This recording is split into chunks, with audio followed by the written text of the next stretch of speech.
성도 여러분, 지난 한 주간 동안 평안하셨습니까?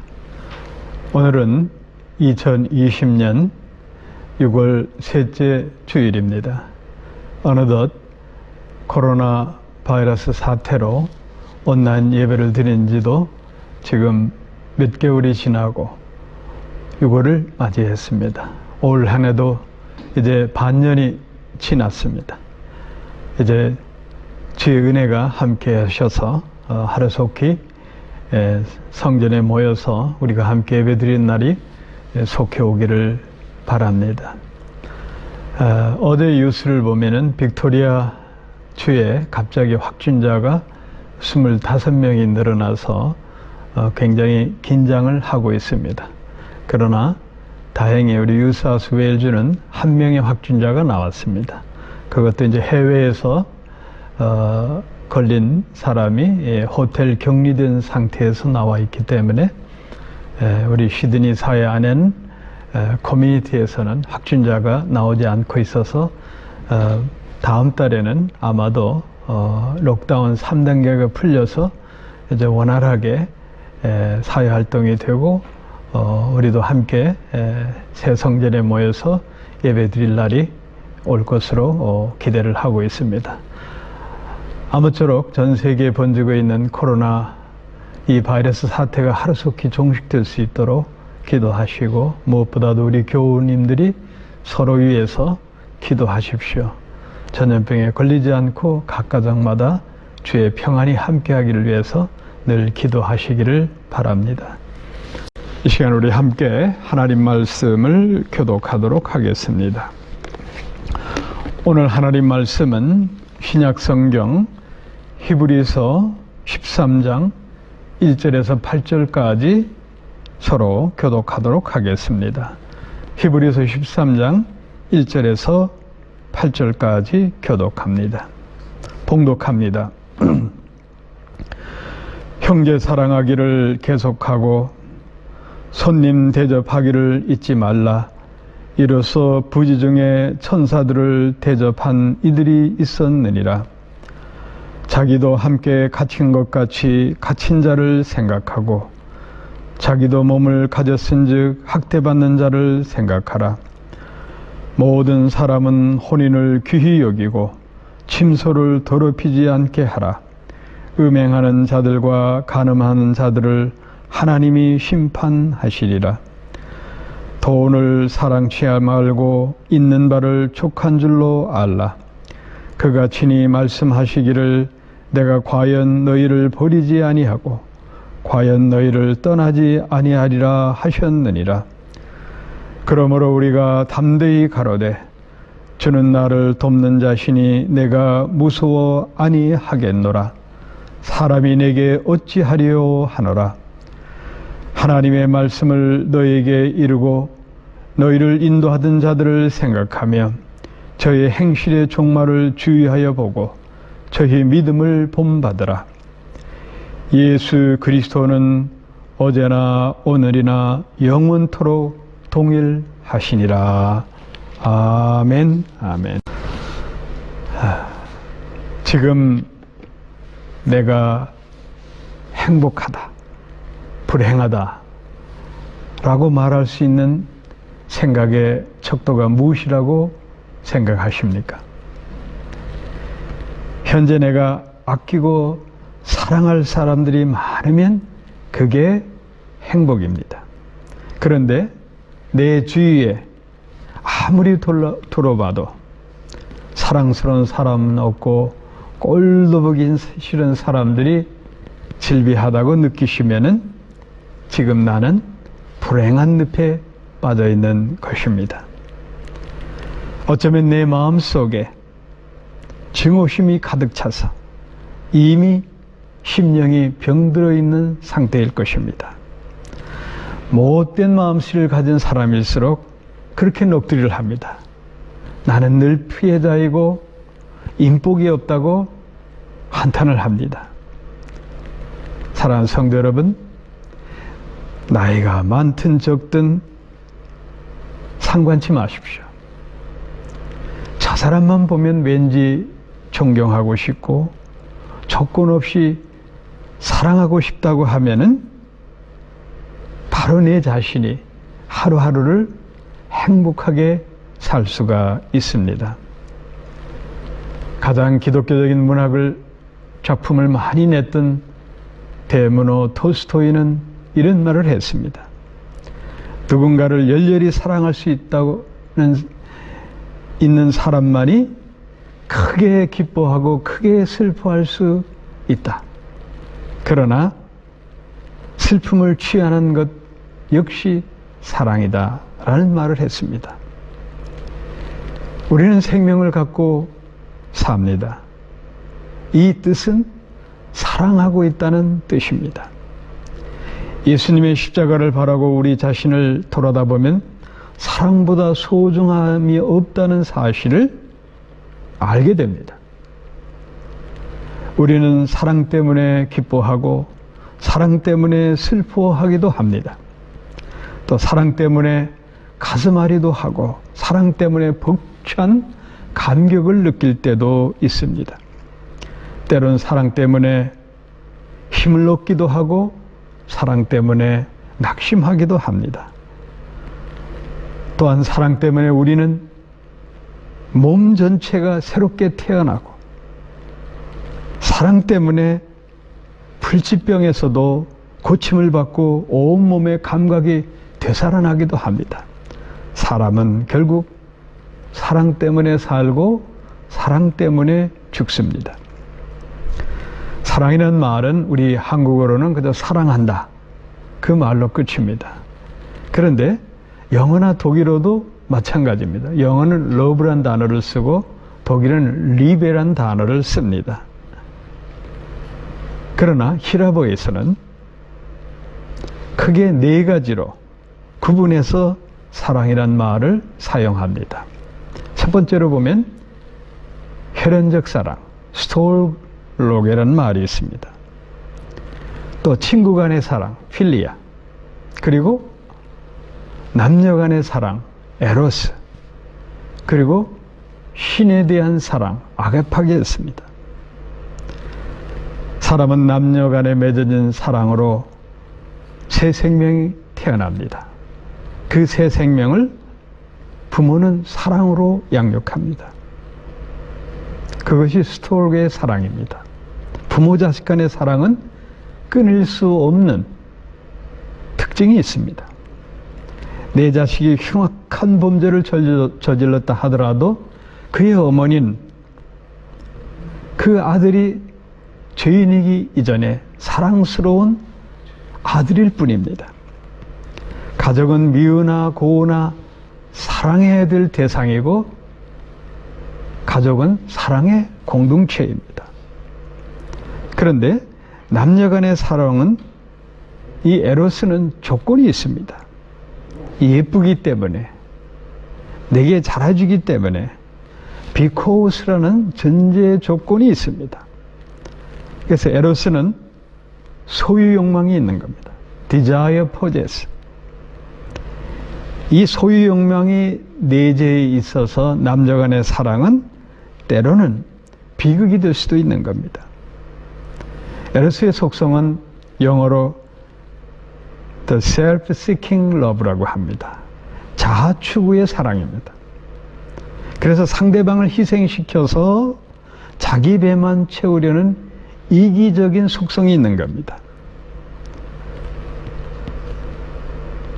세상 사람들은 이것을 사랑이라고 생각합니다. 자, 그런데 여기서 중요한 것은 이런 스톨게, 필리아, 에로스 이 모든 걸 초월한 아가페가 있습니다. 이 아가페는 조건적인 사랑이 아니고 무조건적인 사랑입니다. 어떤 조건이나 이유가 있어서 사랑하는 게 아닙니다. 영어로 해서 the self-giving love라고 합니다. 자기를 주는 사랑입니다. 세상 사람들은 아가페를 신의 사랑이라고 하는데 사실 히랍 고전에 나오는 호메르스나 다양한 히랍 고전에는 이 아가페라는 단어가 거의 나오지 않습니다. 아가페라는 단어는 신약 성경, 바로 예수 그리스도가 십자가의 죽으심으로 하나님의 사랑을 확증한 그 사건 속에 만들어지는 단어가 바로 아가페입니다. 요한복음 3장 16절, 우리 주일학교 어린이들도 다 암송합니다. 하나님이 세상을 이처럼 사랑하사 독생자를 주셨으니 저를 믿는 자마다 멸망치 않고 영생을 얻게 하려 함이니라. 이 말씀이 내 마음속에 그대로 박혀버린다고 하면은 구원의 확증이 되는 겁니다. 하나님의 사랑이 내 심령 속에 충만하면 그게 기독교의 구원입니다. 우리가 구원받는 것은 한순간입니다. 그러나 믿음으로 사는 구원의 길은 멀고 험합니다. 마치 이스라엘 백성이 애굽에서 탈출할 때 유월절 전야 하룻밤 사이에 애굽을 탈출하게 됩니다. 그러나 가나안의 입성을 이루기까지는 장장 40년의 세월이 필요했습니다. 하나님과 이스라엘 백성이 40년 동안 광야 생활을 한 것은 한마디로 이스라엘 백성과 하나님의 사랑에 연결어가는, 맺어가는 한 과정이었습니다. 그들은 하루도 하나님의 인도하심 없이는 살 수가 없었습니다. 낮에는 떼약볕이 내려 쪼입니다. 뜨거운 대지의 열기 속에 그들은 구름기둥 없이는 하루도 벌건 대낮을 보낼 수가 없었습니다. 또 중동장 특유의 밤에는 기온이 극강합니다. 추위가 대단합니다. 불기둥으로 하나님께서 그들을 안위해 주지 않으면 살기 어려웠습니다. 이런 모든 광야 생활, 자고 나면 만나가 진서리처럼 장막 위에 내리고 광활한 광야에 시내나 우물은 전혀 보이지 않습니다. 모세가 반석을 쳐서 물을 내지 아니하면 그들은 해갈할 수가 없고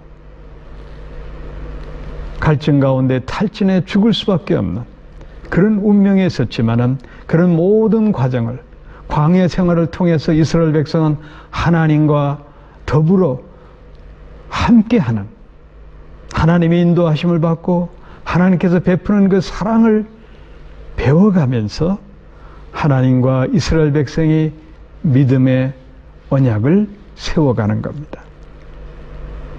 사랑하는 성도 여러분, 그런데 힘든 광야 생활에 또 한 무리들은 그 힘든 삶에 넋두리를 하면서 하나님을 원망했습니다. 여기서 중요한 사실이 있습니다. 믿음이 식어지면 하나님을 원망하고, 이스라엘 백성 같은 경우는 믿음이 식어지면 눈에 보이지 않는 하나님 대신 하나님이 세운 지도자 모세를 원망하게 되었던 겁니다. 믿음의 낙오자는 끝내 타락한 천사처럼 하나님을 배도하고 하나님을 경멸합니다. 그래서 저주를 받게 되는 겁니다. 우리는 분명히 알아야 됩니다. 한마디로 믿음이 식어지면 사랑해야 될 사람도 증오의 대상으로 바뀐다는 사실입니다. 사랑하는 성도 여러분, 인간은 연약한 존재고 수시로 변하는 존재입니다.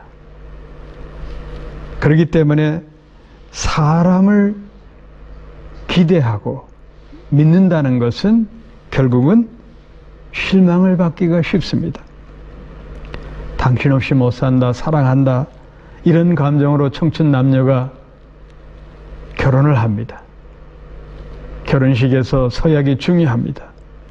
평생 아플 때나 병들 때나 어떠한 환경 속에서 끝까지 변치 않는 사랑을 약속합니다. 그러나 살다 보면 그 사랑이 변합니다. 그건 에로스적인 사랑이기 때문에 청춘 남녀가 결혼하고 가정을 이루는 그 과정 속에 여러분, 에로스란 사랑은 감정에 치우치는 겁니다. 그렇기 때문에 그 감정은 수시로 변하는 겁니다. 나중에 사랑이 아픔이 되고 슬픔이 될 수도 있는 겁니다. 코로나 사태로 인해서 지난 4월부터 호주 사람들은 사회적 거리두기를 하고 있습니다. 각 가정은 이제 집안에서 복잡거리고 생활합니다. 그러다 보니 이 가정폭력이 급증합니다. 평소보다 2.5배로 늘어났다고 합니다. 통계에 의하면 가정폭력으로 호주에서 매주 한 명씩 사망하는 것으로 집계되고 있습니다. 무서운 일입니다. 사랑해야 될 사람이 미움이 변해서 폭력에서 살인까지 이르게 됩니다. 호주 정부는 급히 가정폭력을 근절하기 위해서 예산을 막대하게 세웠습니다. 그리고 지금 집행하고 있습니다. 자, 여러분, 한순간 뜨거운 에로스의 열정으로 결혼하는데 그 사랑을 지속하기란 이렇게 쉽지가 않습니다. 우리의 구원이 한순간에 이루어지지만 하나님을 예배하고 하나님을 섬기는 일을 계속하기란 그리 쉽지는 않습니다. 마찬가지로 우리 이웃을 또 사랑해야 될 사람들을 사랑하는 일이 쉽지 않습니다. 오늘 읽은 히브리서는 예수님을 영접하고 구원의 기쁨을 누린 유대교 그리스도인들이 핍박을 견디지 못하다가 이제 믿음이 점차 식어집니다. 그것을 우리에서 쓴 책이 히브리서 성경책입니다. 히브리서 기자는 정확하게 누군지 알 수가 없습니다. 내용상으로 보면 사도 바울 서신과 너무 비슷해서 사도 바울이나 아니면 사도 바울의 제자가 쓰지 않았나라고 보는 신학자들도 있습니다. 아무튼 이 히브리서는 유대교 그리스도인들을 특별히 식어가는 믿음을 경계하는 그러한 말씀입니다. 초대 예루살렘 성도들은 예수님이 곧 재림의 주로 감난산에 오실 것으로 기대를 했습니다. 그런데 예수님의 재림은 점점점 시간이 갈수록 이제 희박해져 갑니다. 그래서 많은 유대교 그리스도인들이 예루살렘 성전에 올라가서 절기를 지키고 유대 관습과 유대 종교 풍습에 젖어 있기 때문에 다시 유대교로 돌아가려는 무리들이 많았습니다. 그리고 초대 예루살렘 교회는 우리가 사도행전에서 보듯이 사유재산이 없었습니다. 내 것, 네 것 관계없이 함께 다 재산을 내놓고 유무상통하면서 정말 행복한 순간이었습니다. 그런 삶이었으나 이제 그 재산도 초대교회 성도들이 내놓은 재산도 다 이제 바닥이 났습니다. 당장 먹거리가 중요합니다. 의식주의 문제가 대두하게 됩니다. 그래서 많은 초대교회 성도들이 이제 하나님을 의지하고 경배하고 서로 우애하며 사랑하던 그러한 믿음이 식어져 버립니다. 그래서 많은 유대인들이 이제 예루살렘을 떠나서 소아시아로 또 유럽으로 이제 흩어지게 됩니다. 이것 또한 하나님의 섭리가 있습니다. 그래서 사도 바울이 많은 소아시아 유럽을 통해서 로마 이르기까지 많은 교회들을 개척하는데 그 교회에는 항상 유대교 그리스도인들이 있습니다. 이들은 늘 이방 그리스도인들과 충돌을 합니다. 사도 바울은 이방 그리스도인과 충돌하는 유대교 교인들을 설득하고 그들을 관용하고 서로 우애하라는 주제가 자주 나옵니다. 히브리서 저자도 오늘 유대교 그리스도인들을 향해서 특별히 믿음 잃지 않고 무엇보다도 유대교 그리스도인들끼리 더 나아가 이방인 그리스도인들에 이르기까지 서로 사랑하라고 권면합니다. 히브리서는 총 13장으로 되어 있습니다. 이제 12장까지는 믿음의 장으로 강조해서 식어가는 믿음, 잃어버리는 믿음을 회복시키는데 히브리서 기자는 주력하고 이제 13장에 이르러서는 믿음을 생활화하는 행함의 신앙에 대한, 실천 신앙에 대한 말씀으로 결론을 맺습니다.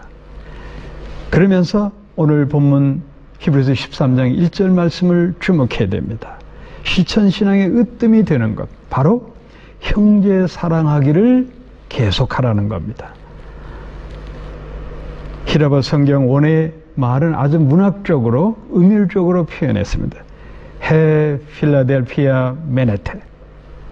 이 뜻은 여러분 큰 의미가 있습니다.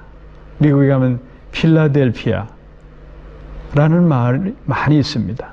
성경에 많이 나옵니다. 그 명칭대로 영어 문화권에서 필라델피아라는 이 단어를 많이 사용합니다. 이 필라델피아는 신약 성경에서는 형제 사랑이고 구약 성경에서는 이웃 사랑으로 나타납니다. 레위기 19장 18절에 보면 원수를 갚지 말고 동포를 원망하지 말며 이웃 사랑하기를 내 몸과 같이 하라고 말씀하고 있습니다.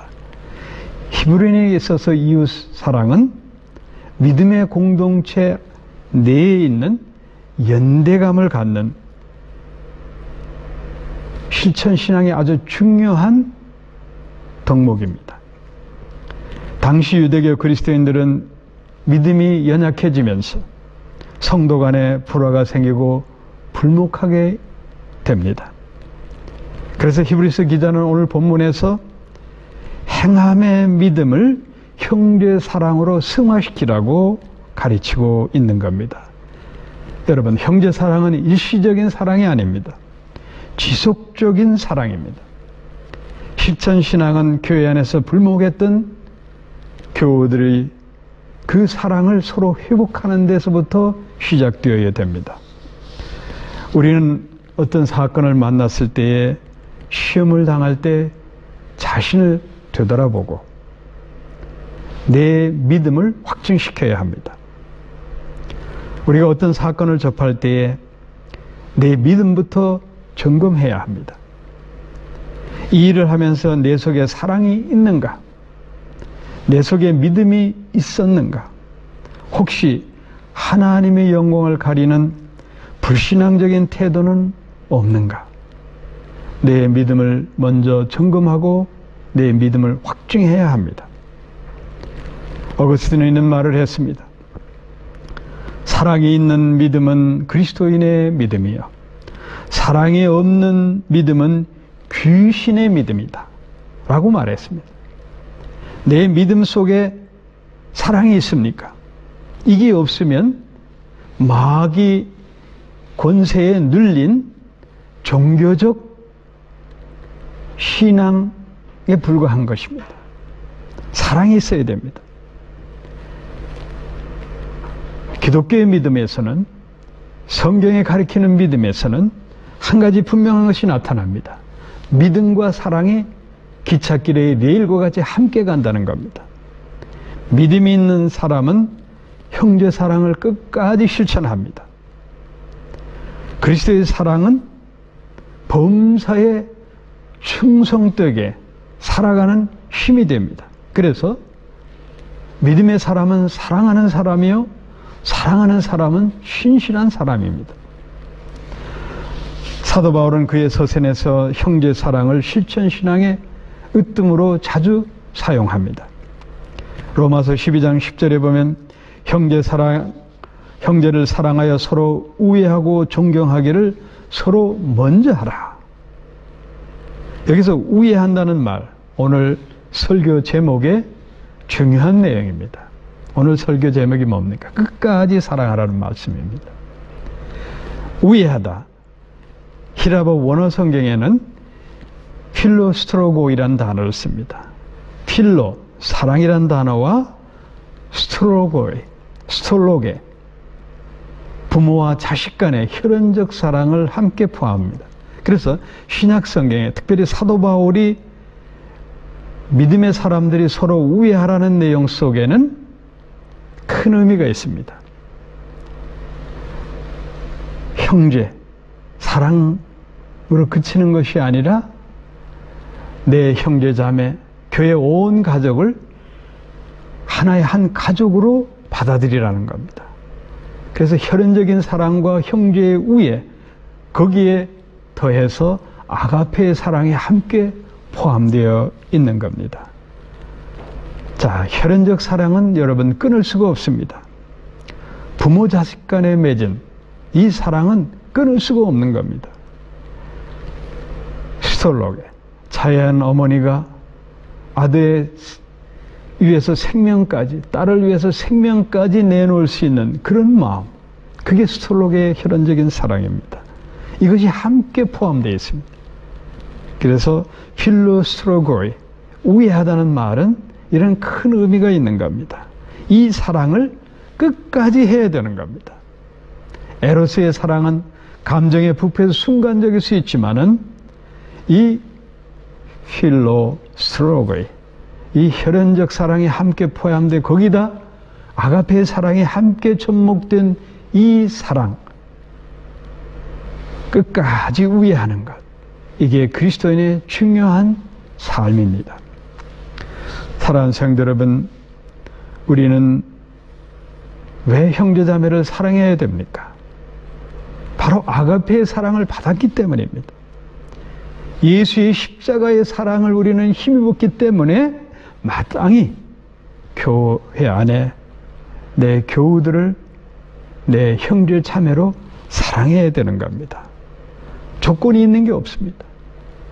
주님께서 우리를 무조건적으로 사랑했듯이 우리는 어떤 조건 없이 교우들끼리 서로 우애하고 사랑해야 합니다.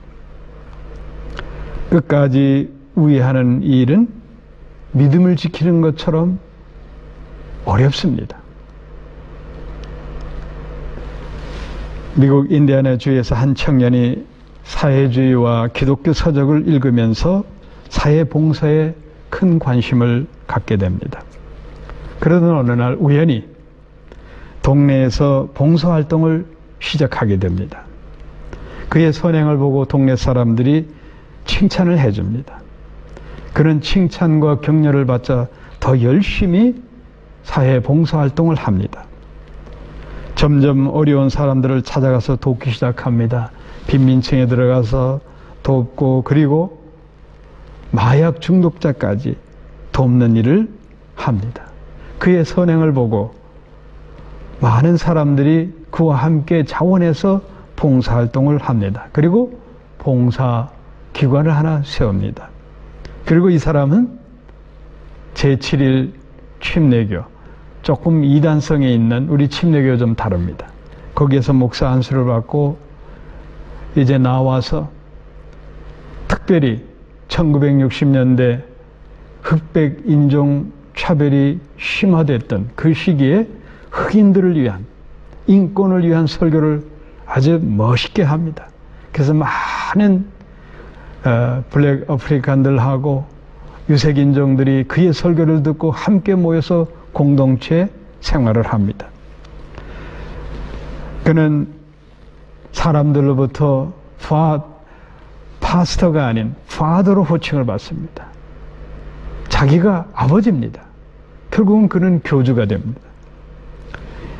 그는 추종자들부터 교주로 변신한 후에 사이비 종교 교주로서 이제 금품갈취와 협박과 폭력으로 사회에 무리를 일으키기 시작합니다. 반사회적인 비행 때문에 경찰이 그를 추적하자 이자는 이제 미국을 떠나서 남미 가야나 아마존 밀린 숲으로 들어가서 큰 타운을 만듭니다. 그리고 거기에서 마음껏 악행을 저지릅니다. 이 사실이 심각한 문제로 대두되자 미국 의회는 특별조사단을 그곳에 파견합니다. 미국 하원 의원이 조사단장이 되어서 기자들과 함께 그곳에 갔는데 이 악마 같은 사이비 교주로 변한 이 흉악한 자는 그들을 사살하고, 조사단을 사살하고, 거기에 대한 두려움이 커지자 함께 집단 생활을 하던 909명의 어린아이들마다 한 400여 명에 이릅니다. 모조리 독살시키고 자신은 권총으로 자살을 합니다. 그자가 바로 그 유명한 짐 존스입니다. 인민사원의 교회를 만들었던 짐 존스. 당시의 심리학자들은 그가 자기의 성격장애와 반사회적인 성격장애가 심각한 수준에 있었다고 봅니다. 그리고 그는 이미 마약 중독자로 변해 있었습니다. 자, 여러분, 인간의 감성에 의한 사랑, 또 그런 감성을 쫓다 보면 이런 여러분 비극적인 결말이 오게 됩니다. 참 사랑이 필요합니다. 참 사랑은 악을 미워하고 선에 속합니다. 로마서 12장 9절에서 사도 바울은 분명히 우리에게 말씀합니다. 사랑엔 거짓이 없나니 거짓 사랑을 하는 사람에게는 남에게 상처를 입히고 선을 악으로 갚습니다. 거짓이 없다는 말은 성경적인 언어로 해석한다면 신실하다는 말입니다. 참 사랑에는 거짓이 없습니다. 사랑은 진실해야 하고 절대적으로 거짓이 있어서는 안 됩니다. 참 사랑은 감정으로 하는 것이 아닙니다. 우리의 의지로 하는 겁니다. 감정은 수시로 바뀔 수 있지만 의지는 지속적이고 꾸준합니다. 참 사랑은 성실과 의지에 속해 있기 때문에 지속성이 있습니다. 에로스의 사랑은 감성적입니다. 여러분 유행가 가사를 한번 보시기 바랍니다. 온통 사랑타랑으로 도배를 하고 있습니다. 그런데 가사 내용을 살펴보면 이별, 슬픔, 고독, 아픔, 상처, 아쉬움 뭐 그런 것들입니다. 온통 부정적인 것들이 일색입니다. 왜냐하면 사랑을 의지로 하지 않고 감정으로 하기 때문에 결과가 슬픔으로 끝나게 되는 겁니다. 참 사랑은 변덕스럽거나 겉과 속이 다른 거짓이 없습니다. 우리 그리스도인들은 참 사랑을 받고 참 사랑을 실천하는 사람들입니다. 참 사랑하는 동기가 거짓이 없기 때문에 불변합니다. 그래서 사도 바울은 고린도서 13장 사랑의 장에서 이렇게 말씀합니다. 고린도서 13장 6절 말씀 우리는 주목해야 됩니다. 불의를 기뻐하지 아니하며 진리와 함께 기뻐하고. 참 사랑은 진리입니다. 불의를 기뻐하지 않습니다. 그렇기 때문에 슬픔이 없습니다. 참 사랑은 진리 안에 있기 때문에 기쁨이 충만합니다. 이것이 진정한 사랑입니다. 왜냐하면 이 참 사랑, 바로 이 진리 되신 예수 그리스도의 아가페의 사랑을 사도 바울은 말씀하고 있는 겁니다. 자, 여러분, 우리 그리스도인들은 예수의 보혈로 한 피바다 한 몸을 이룬 한 가족입니다. 우리는 죽을 때까지 서로 우애하고 사랑하다가 영원한 천국에 함께 들어가야 하는 그러한 신앙의 운명적 공동체원입니다. 그런데 우리의 이 우애하고 사랑하는 것을 꼴보기 싫어하는 존재가 있습니다. 바로 사탄입니다. 사탄은 믿음의 백성이 서로 아끼고 사랑하는 꼴을 보지 못합니다. 그래서 끊임없이 믿는 자끼리 서로 다투고 갈등하도록 유혹을 합니다. 사탄이 교회를 무너뜨리는 전법은 우리가 생각하는 것처럼 그렇게 간단치 않습니다. 아주 교모합니다. 한 예를 들어 보겠습니다. 사탄은 우리가 의기투합해서 큰 교회를 건축하기를 원합니다. 큰 교회를 짓도록 그대로 내버려 둡니다. 그러다가 교회가 완성이 되고 완공이 된 후에 그 다음부터 사탄은 역사합니다. 성도들끼리 서로 교회의 주도권을 갖고 다투도록, 서로 주도권을 놓고 싸우도록, 그렇게 하면서 교회를 풍지박산냅니다. 교회 내분이 일어나서 교회를 무너뜨립니다. 이게 사탄의 특이한 전법입니다. 바로 우리 인간의 마음속에 파고들어서 서로 분열하도록 이렇게 해서 교회 전체를 무너뜨립니다. 시드니 한인교회 역사를 보면 한마디로 분열의 역사입니다. 아픔의 역사입니다. 그 내용을 보면 참 우스꽝스럽습니다. 점심 식사 후에 설거지를 누가 하느냐, 일회용 주바르로 밥을 먹느냐, 이번에 수련회를 갈까 말까, 뭐 이런 하찮은 일들이 커져가지고 대판 싸움입니다. 참 아이러니하게도 주일날 예배드리러 교회 나가지 않고 싸움하러 나가는 교회도 있습니다. 그리고 어떤 교회는 주일날 서로 뭐 욕지거리하면 몸싸움을 하자, 옆에 살던 호주 사람들이 그 광경을 보고 경찰에 신고를 해서 경찰차가 앵앵거리고 와서 교회를 덮친 적도 있습니다. 얼마나 부끄럽고 비참하고 슬픈 일입니까? 자, 여러분, 우리가 사회생활에서 성공하려면 인간관계를 잘해야 하듯이 그리스도는 신앙생활에 있어서 교우관계를 잘해야 됩니다. 그러기 위해서는 우리가 영적인 신앙생활에서 먼저 하나님과 나와의 수직적 관계, 사랑의 관계를 잘 맺어야 됩니다. 그리고 교우들과 더불어 수평적인 관계, 이 사랑의 관계를 잘 맺어야 됩니다. 우리는 분명히 알아야 됩니다. 교회란 공동체는 영원한 천국을 가기 위해 함께 모여서 천국을 준비하는 영혼의 대합실입니다. 천국 가기 위한 천국을 바라보며 준비하는 대합실입니다. 이곳이 천국이 되지 아니하면 여러분 어찌하겠습니까? 예배 잘 드리고 또한 교우들과 더불어 믿음의 관계를, 우애하는 관계를 잘 맺어야 그게 온전한 신앙생활이 되는 것입니다. 예언하고 병겨치고 방언하고 혼자 잘났다고 교만에 떨고 다른 사람을 영적으로 깔보고 믿음이 없는 자를 더 깔보고, 이러한 영적 교만은 심각한 영적으로 병든 자의 행위입니다. 어느 대형교회에 있었던 일입니다. 아주 자존심이 높고 그런 어느 교인이 또 자존심 높은 교인과 더불어 말다툼을 하게 됩니다.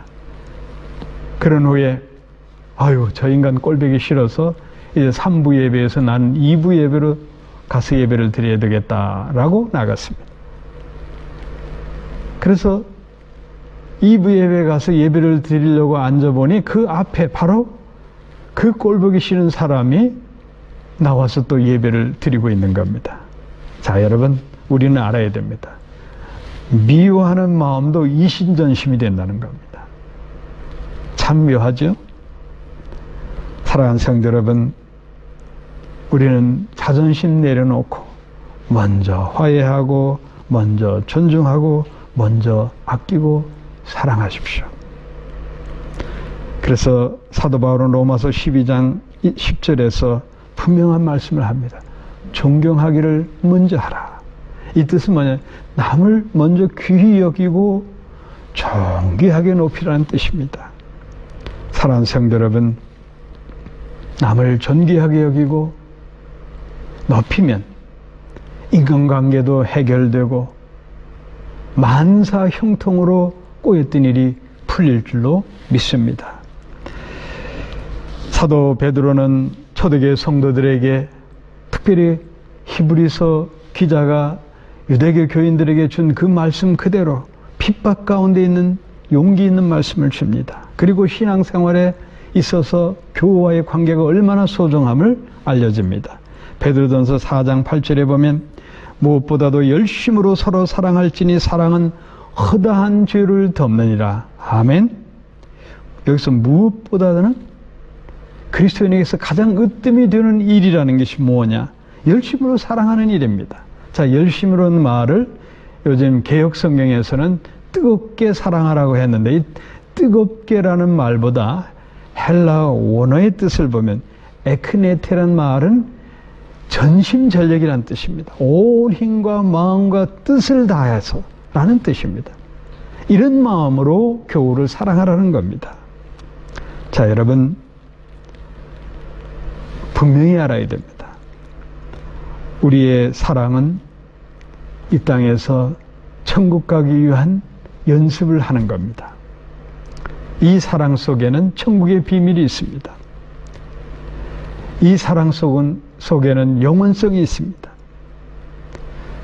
우리가 혈연적 관계를 맺은 스토크의 사랑은 부모가 자식을 영원히 복보르듯이 이 그리스도의 안에 우리가 함께 나누는 사랑은 필리아, 스톨로게, 아가페가 함께 포함된 사랑입니다. 영원한 겁니다. 이 영원한 사랑은 뭐냐? 영원히 함께 한다는 것입니다. 자, 여러분께 저는 질문합니다. 교회 안에서 다투고 불목하다가 다시는 저 사람 안 보겠다고 이제 교회를 떠나는 사람들이 있습니다. 이들에게 묻고 싶습니다. 천국에서도 보지 않고 영원히 살 수 있겠습니까? 라는 질문을 합니다.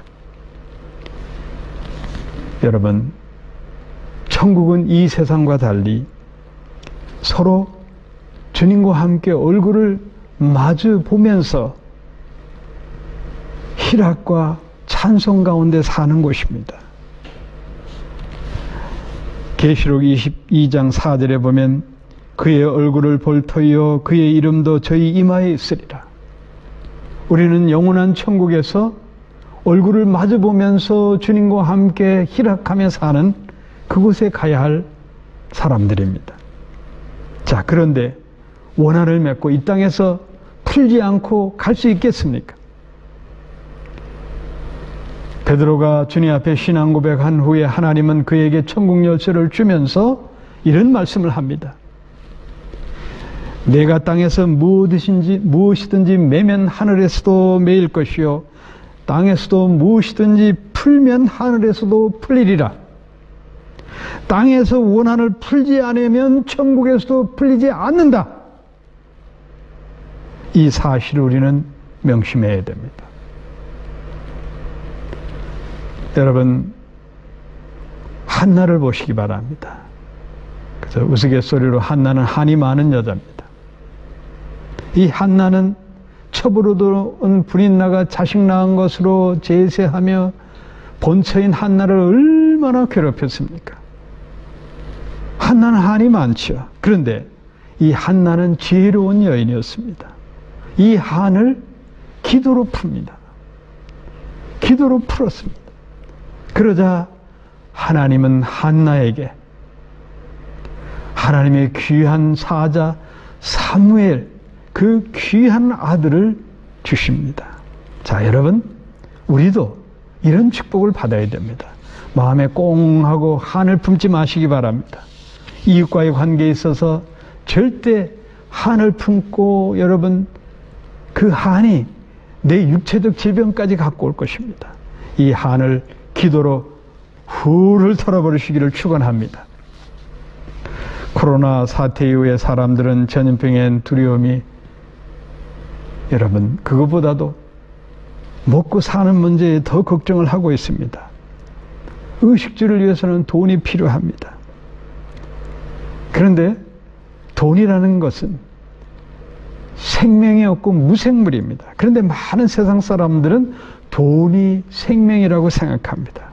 어떤 사람은 돈이 인격이라는 책도 냅니다. 다 비성경적인 얘기들입니다. 여러분, 생명보다 소중한 것이 어디 있겠습니까?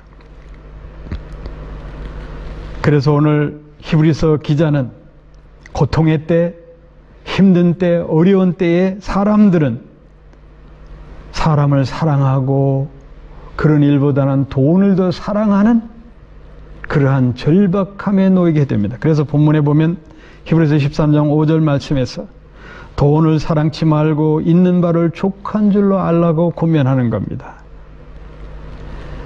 초대교회에 있어서는 돈을 사랑하지 말라는 것이 가장 중요한 금지 명령 중에 하나였습니다.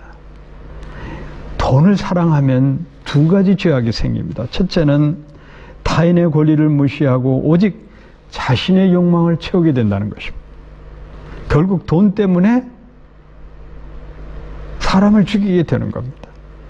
둘째로 하나님을 신뢰하지 않게 된다는 겁니다. 그래서 예수님께서 마태복음 7장 24절에서 한 사람이 두 주인을 섬기지 못할 것이니 하나님과 재물을 겸하여 섬기지 못하리라. 하나님은 인간이 하나님을 섬기고 사람을 사랑하고 아끼도록 만드는 존재지 물질을 숭배하도록 그렇게 창조하지 않았습니다. 그래서 물질을 숭배하다 보면은 그것은 저주가 되고 죄악이 되는 것입니다.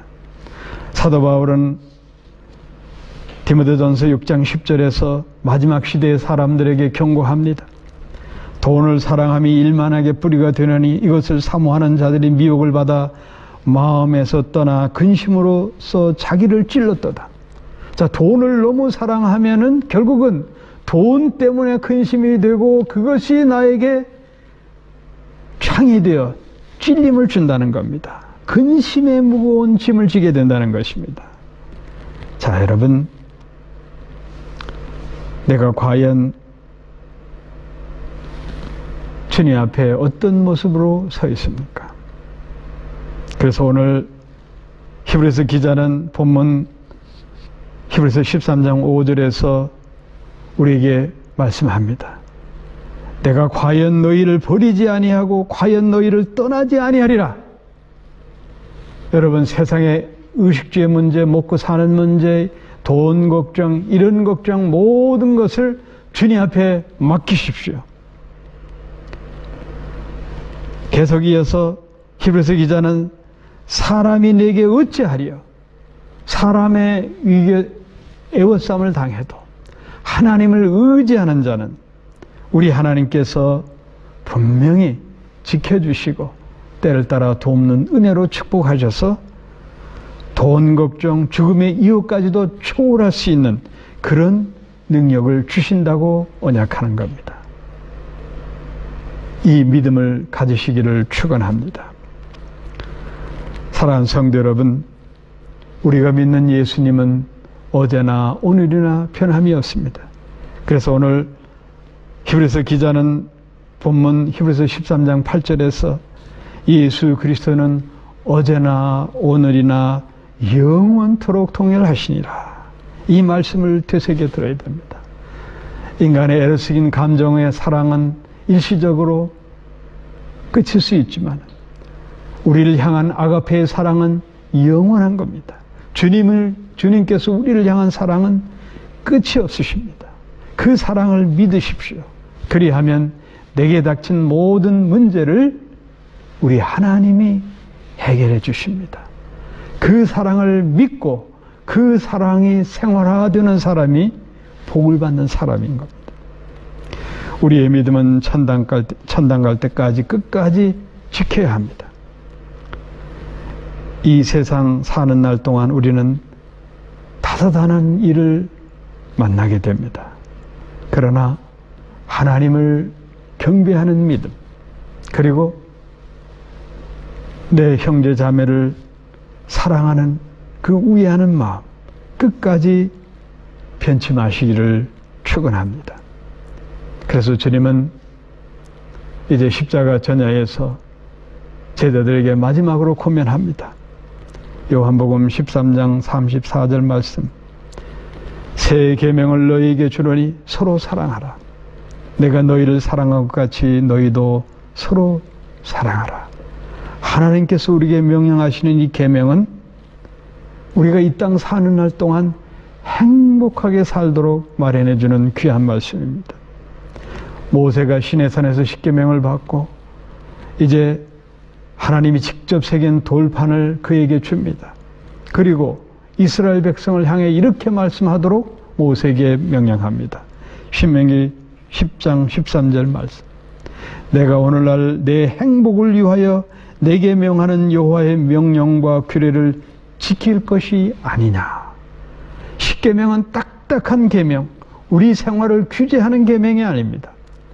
하나님께서 십계명을 주신 것은 1계명에서 제4계명을 잘 지키고 5계명까지 잘 지키면 복을 주신다는 언약의 말씀이고, 우리 생활하는 6계명에서 10계명을 잘 지키게 하는 그 목적은 우리가 이 험한 세상에, 악인이 득세하는 세상에서 남에게 여러분 위협당하거나 피해당하지 않도록 우리를 보호하기 위해서 만든 계명입니다.